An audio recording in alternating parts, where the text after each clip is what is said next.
Macky Sall, médiateur entre la Côte d'Ivoire et le Mali.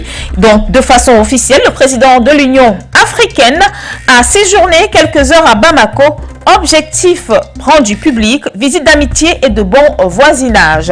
Une raison qui ne fait guère l'unanimité des observateurs avertis.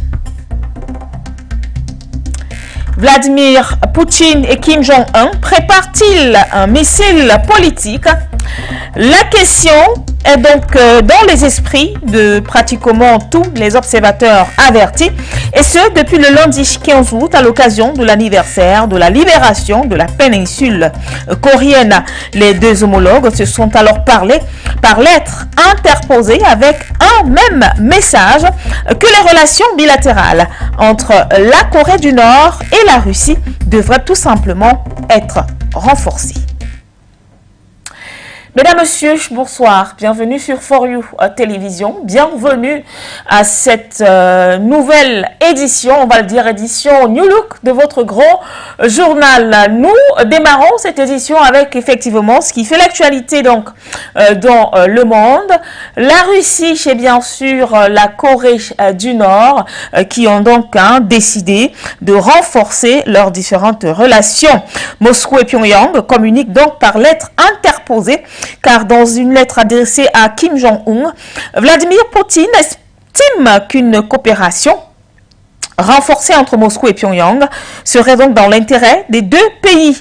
Le président russe Vladimir Poutine a donc déclaré au numéro 1 nord-coréen que la Russie et la Corée allaient donc élargir leurs relations bilatérales complètes et constructives avec des efforts. Selon Vladimir Poutine, les liens plus étroits sont donc dans l'intérêt à la fois de Moscou mais également de Pyongyang, avec pour effet de contribuer à renforcer la sécurité et la stabilité dans la péninsule coréenne.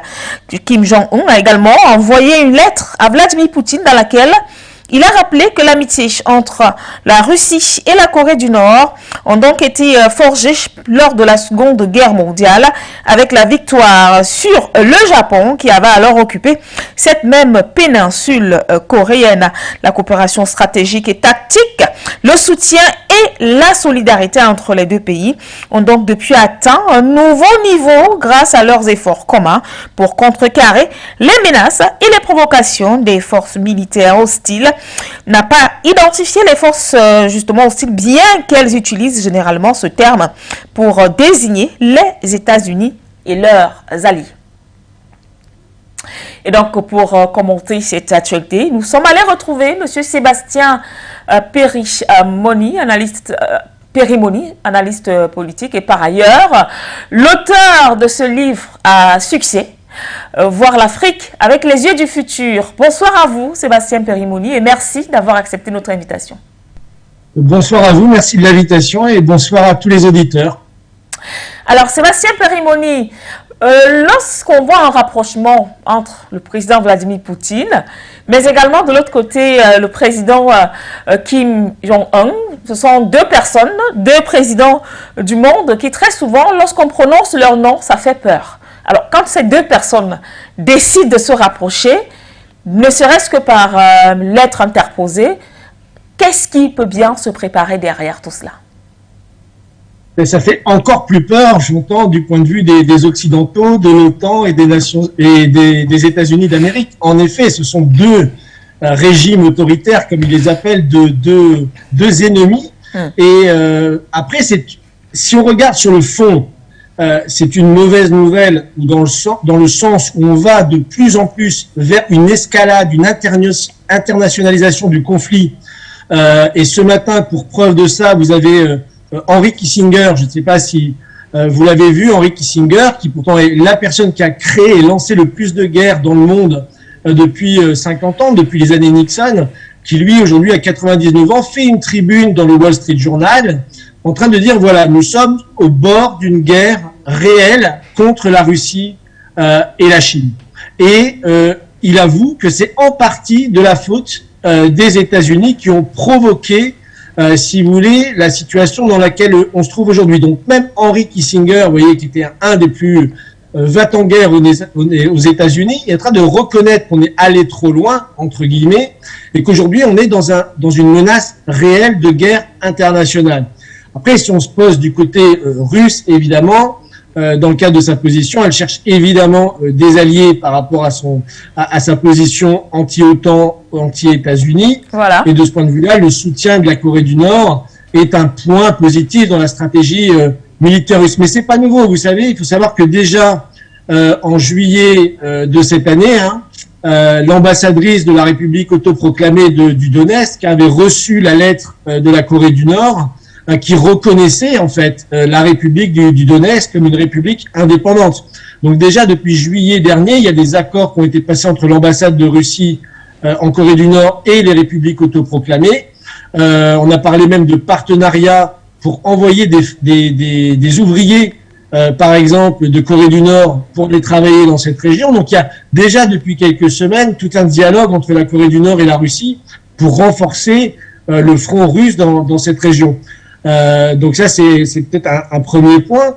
Mais d'un autre côté, là où on pourrait voir l'aspect négatif, c'est que ça renforce l'escalade, puisque dès que la Corée du Nord avait reconnu la République du Donetsk, évidemment, les États-Unis sont allés voir leurs amis de Corée du Sud, ont relancé des exercices militaires avec des F-35 dans la région, ont recréé de la tension, alors qu'il n'y avait pas eu d'exercice militaire depuis plus de 5 ou 6 ans, depuis 2017, si je crois bien.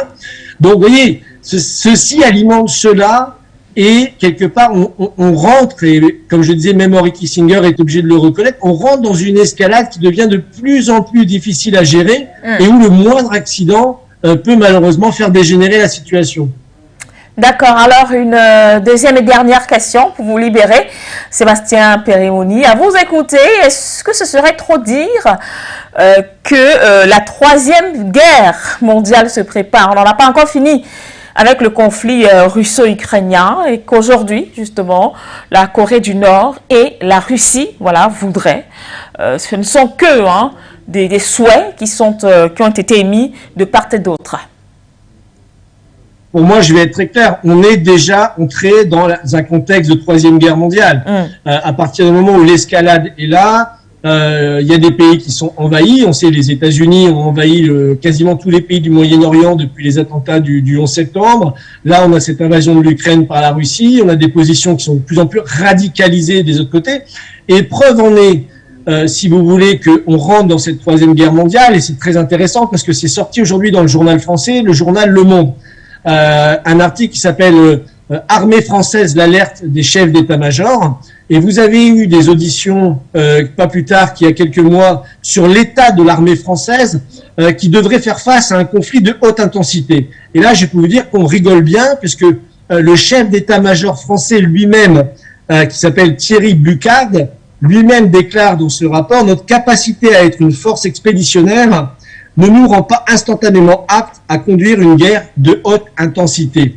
Et donc, tout le programme actuel de révision du programme militaire français, Monsieur Emmanuel Macron l'a dit, c'est d'être en mesure d'être capable de mener une guerre de haute intensité d'ici 2030. D'accord. Or, malheureusement, peut-être pour conclure et que les gens soient bien conscients de la chose, c'est que si on regarde l'état des forces françaises, aujourd'hui, d'après ces mêmes généraux, s'il y avait une guerre aujourd'hui, on aurait des avions pour une dizaine de jours et des missiles, on n'en aurait plus au bout de 2 jours.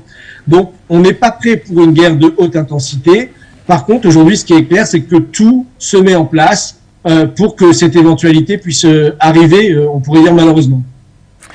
Merci beaucoup à vous, Sébastien Périmoni. Merci d'avoir répondu à notre invitation. Nous vous souhaitons le meilleur pour la suite, du moins pour ceux qui nous rejoignent à l'instant. Sachez-le, vous êtes sur For You Télévision et à l'instant, c'est le grand journal qui se poursuit avec cette fois-ci l'actualité du côté du Mali. Nous allons parler quand même de la hausse des prix dans ces pays de l'Afrique de l'Ouest et dire que le gouvernement a donc décidé de rassurer donc les populations face bien sûr à l'augmentation des prix des denrées alimentaire qui a donc opinion sur rue depuis justement la levée des sanctions imposées par la CEDEAO, mais également l'UEMOA. Et donc face à cela, le gouvernement malien multiplie ainsi des stratégies pour donc pallier à cette montée vertigineuse des prix de première nécessité. À cet effet donc, le ministre des Finances et du Commerce a donc tenu à mettre sur pied des recommandations du chef de l'État. Dites-vous, Koumabiti. Consécutive aux effets de crise institutionnelle, sociale, sécuritaire et sanitaire de la crise ukrainienne, ainsi de l'embargo infligé par l'organisation sous-régionale, notamment la CEDEAO et de l'UEMOA, le quotidien des Maliens est devenu de plus en plus coûteux. Les prix des denrées de première nécessité ont connu une flambée spectaculaire. Face à ce climat social, le gouvernement de la transition a décidé de prendre certaines mesures lors de la dernière conférence ministérielle entre le ministre de l'économie et celui du commerce. Au sortir de ces échanges fructueux, plusieurs résolutions ont été prises, à savoir renoncer à certaines taxes douanières estimées à 154 milliards de francs CFA de manque à gagner pour le trésor public. L'exécution dans le cadre de l'allègement du coût de vie. De même, le gouvernement s'est illustré par l'atténuation des effets liés à la flambée des prix des denrées alimentaires à l'international, soit une réduction de 50% de la base taxable à l'importation de 300 000 tonnes de riz, 60 000 tonnes de sucre et de 30 000 tonnes d'huile alimentaire et le maintien de la subvention accordée au pays jusqu'à hauteur de 93 milliards de francs CFA entre 2021 et 2022. Nous restons au Mali, nous l'annoncions en titre, le président de l'Union africaine, Macky Sall, était donc dans ce pays de l'Afrique de l'Ouest dans un contexte de crispation et de méfiance. Le président sénégalais s'est donc vêtu de son manteau de président de l'Union africaine pour justifier au mieux sa visite. Ses pairs pour une année d'exercice lui ont donc donné entre autres missions la gestion des bouchées d'incendie pour éteindre les foyers de tension sur le continent. Au Mali, le foyer a des étincelles politiques, c'est un secret de polichinelle, avec bien sûr cette période de transition très tendue à l'interne comme à l'externe et sécuritaire, avec la lutte contre les groupes armés terroristes contre lesquels les FAMA mènent donc une guerre difficile dont les déflagrations menacent alors de dépasser les frontières des pays voisins. Et donc, le pompier Macky Sall va donc devoir user des clapets-coupes de feu solides car les flammes ardentes qui sont partout, notamment avec le dossier des 49 militaires ivoiriens, gestion du système de rotation des contingents de la MINUSMA, avec bien évidemment l'actualité encore chaude de l'arrêt des rotations du contingent allemand, coopération avec les membres de l'EUTM. Tous ces dossiers sont discutés et ont même été encore discutés hier avec le président de la transition, le colonel Assimi Goïta, dans une vision sécuritaire de l'ensemble ouest-africain et du grand ensemble africain, car un président de l'Union africaine, le chef de l'État sénégalais, ne devrait donc pas permettre de vue que les effets du contexte géopolitique mondial marqué par la guerre en Ukraine et le terrorisme au Sahel, le tout entrelacé par la tendance de la formation d'un nouveau pôle multilatéral au sud-est de la planète autour du groupe des BRICS, s'est élargi. Et parlant justement de cette visite éclair du président Macky Sall, par ailleurs président en exercice de l'Union africaine, je vous prie, chers téléspectateurs, de prendre ce morceau choisi après son arrivée du côté de l'aéroport de Bamako. Nous sommes bien sûr au Mali parce que jusqu'à hier, des doutes persistaient encore sur les véritables raisons de son arrivée sur le sol malien. Écoutons plutôt. Je crois que le Mali mérite le soutien de toute la communauté africaine, la communauté internationale, dans sa lutte acharnée contre le terrorisme. C'est un pays qui a beaucoup souffert, continue de souffrir, qui a été résilient, se bat, avec le soutien des Nations Unies à travers la MINUSMA, le soutien de certains partenaires. Aujourd'hui, nous devons être solidaires à cette lutte du Mali, du peuple malien, du autorités de transition contre, n'est-ce pas, le terrorisme, qui est un fléau global et qui d'ailleurs doit nécessiter des réponses globales. Donc je suis venu saluer le président Goïta, saluer les autorités et lui apporter donc ce soutien et en même temps lui demander, comme j'ai eu à le faire en entretien, des facilités par rapport à ce contentieux avec les militaires ivoiriens dans le cadre d'une solidarité africaine, de trouver des solutions africaines. Bien sûr, j'ai bien noté la disponibilité qu'il m'a dit, sa disponibilité à dialoguer. Le Mali reste disponible, donc nous allons poursuivre avec la Côte d'Ivoire également. Et je salue au passage les efforts du président Faure Gnassingbé, qui a été vraiment quelqu'un qui a travaillé pour une solution. Et je pense, je ne désespère pas qu'on y arrivera, Inch'Allah. Alors, de retour sur ce plateau, nous allons retrouver M. Souleymane Hamzat, expert effectivement des questions sécuritaires. Bonsoir à vous, M. Souleymane Hamzat, et merci d'être là.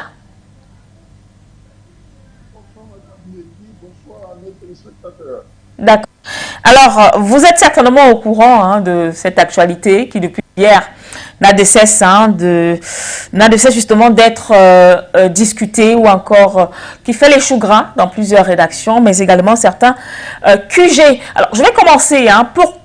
Pourquoi avoir mis comme motif officiel une visite d'amitié, une visite, soit dit-il le parlant du président Macky Sall, qu'il se rend du côté du Mali parce qu'il a un message porteur de fraternité, un message pour l'Afrique, au peuple malien, mais également au président Assimi Goïta. Alors que, en fait, il aurait été plus facile de dire qu'il se rend de ce côté-là pour enfin mettre sur la table le problème des 49 soldats ivoiriens. Comme qui dirait Macky Sall, un pompier pour Alassane Dramane Ouattara. Vous venez là de relever l'hypocrisie politique de nos dirigeants qui, je vous laisse, sont souvent d'accord sur le désaccord. Ils sont pas d'accord pour créer une force, par exemple dans le cadre de la contre le terrorisme, ils ne sont pas d'accord pour faire freiner le 3e ou 4e mandat, mais ils sont prêts à prendre un avion pour aller saluer, n'est-ce pas, un peuple et son dirigeant qu'ils ont longuement frappé par des sanctions. Je trouve que c'est un peu hypocrite de leur part, et je pense que cette visite, pour moi, ça n'a pas raison d'être, n'est-ce pas. Il y a déjà des négociations qui sont en cours du côté du Togo.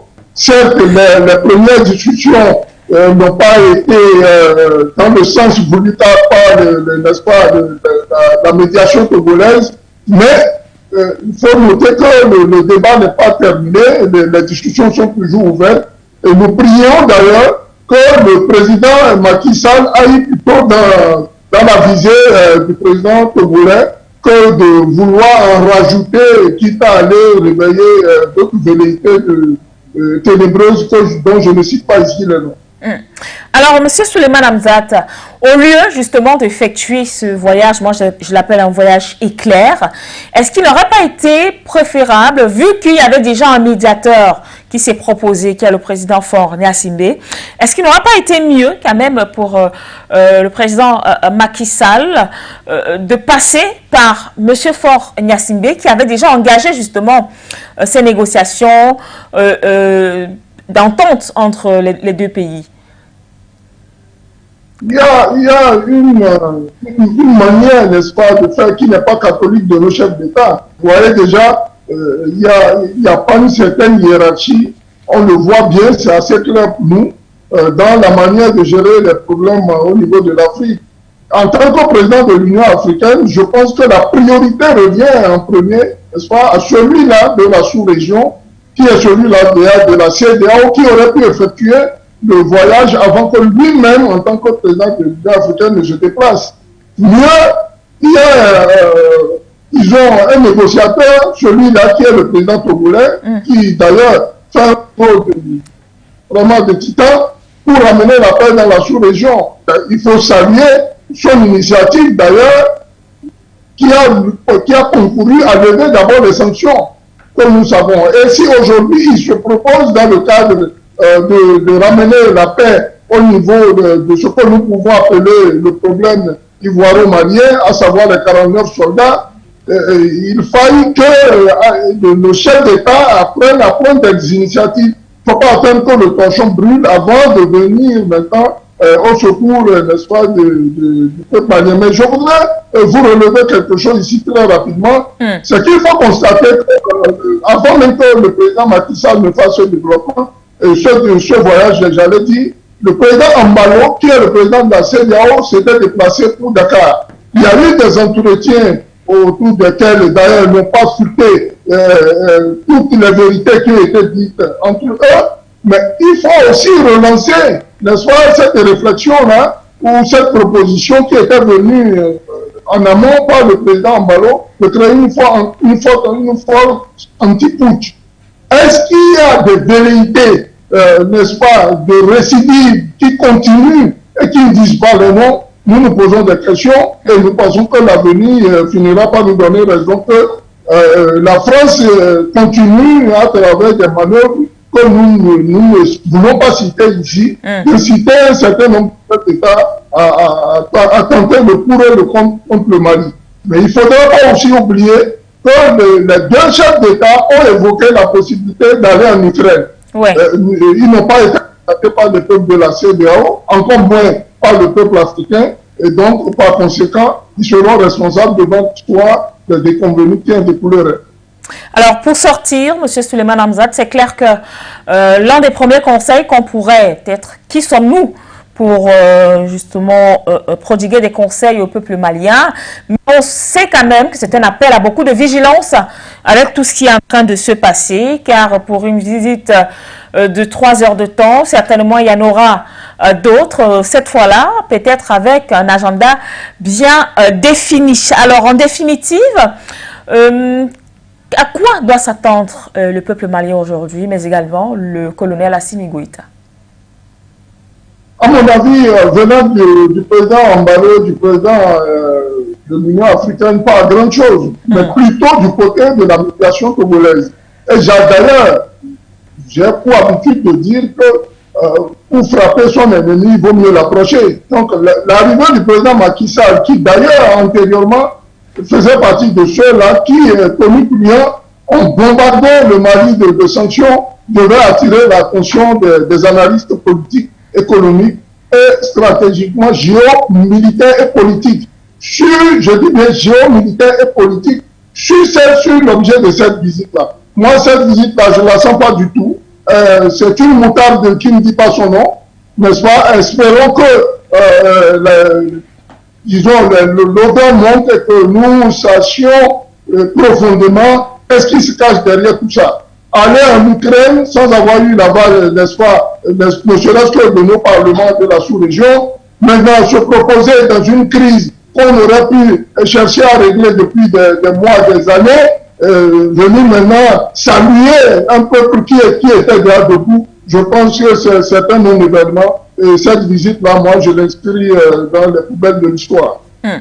Merci beaucoup à vous, M. Souleymane Hamzat, pour votre participation à cette édition du Grand Journal sur For You Télévision, lequel se poursuit justement avec l'actualité du côté du Kenya. C'est donc connu de tous. William Ruto est donc le tout nouveau président de ce pays après Uhuru Kenyatta, mais également le grand bruit qui a été fait par Raila Odinga, justement, qui avait donc reçu toute l'onction de l'ancien chef de l'État. Finalement, est sorti perdant de cette élection présidentielle. Le spectre d'un recours justement du candidat Raila Odinga semble plus que jamais se dessiner, qui n'accepte pas sa défaite. Selon dans le camp d'Odinga, le scrutin semble avoir été émaillé dans tourloupe qui aurait donc faussé les résultats des contestations assez triviales de l'histoire politique du Kenya et qui donne à réfléchir sur le caractère démocratique de la victoire de William Ruto. Kwetu.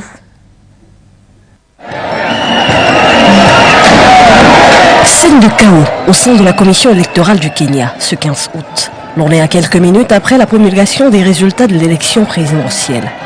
L'opposant historique, Raila Odinga, avec 48,85% des voix de vote, a une fois de plus perdu les élections. C'est le désormais ancien vice-président qui est élu président du Kenya avec 50,49% des voix et succède à Uhuru Kenyatta. À Eldoret, bastion de William Ruto, une foule de plusieurs milliers de personnes a manifesté sa joie. Dans le même temps, des violences ont éclaté dans certains quartiers populaires de Nairobi, dont Matare et Kibiru, deux bastions d'Odinga dès l'annonce de la victoire de Ruto. Les deux candidats, autrefois frères d'armes, avaient pourtant assuré qu'ils respecteraient les résultats d'élections libres et transparentes. Encore fallait-il qu'elle le soit. Wafula Chekubati, le président de l'IEBC, l'Independent Electoral and Boundaries Commission, l'organe qui promulgue les résultats, a assuré avoir subi intimidation et harcèlement. Quelques minutes avant son annonce, la vice-présidente de cet organisme indépendant avait prévenu que 4 des 7 membres de la commission rejetaient les résultats à venir à cause du caractère opaque du processus. Saitabao Kanchouri, un membre de la coalition Azimio la Umoja de Raila Odinga, a évoqué des piratages et des irrégularités lors de l'élection qui, selon lui, je cite, peut être la plus mal gérée de l'histoire de notre pays. Plus tard, c'était au tour de la colistière de Raila Odinga, Martha Karua, de déclarer sur Twitter « Ce n'est pas fini tant que ce n'est pas fini ». Ce reste la fin de la relative stabilité que connaît le Kenya. Le pays habitué des troubles pré- et post-électoraux est sur le qui-vive. Un recours devant la Cour suprême est fort probable, sous un délai de 7 jours, étant donné le faible écart de voix, soit environ 233 000. Ce scrutin, qui comprenait également les élections législatives et locales, a été marqué par une participation en baisse, environ 65% contre 78% en 2017. La contestation de résultats d'élections au Kenya est de l'ordre du déjà vu, presque un rituel depuis 2002. Celle de 2017 avait même été annulée par la Cour suprême, une première en Afrique. Le calme que l'on connaît aujourd'hui au Kenya serait-il le calme avant la tempête? Et c'est sur ce que nous allons refermer cette édition du Grand Journal sur For You Télévision. Le rendez-vous est donc pris pour demain, une fois qu'il sera 20h, heure d'Afrique centrale. Bonsoir.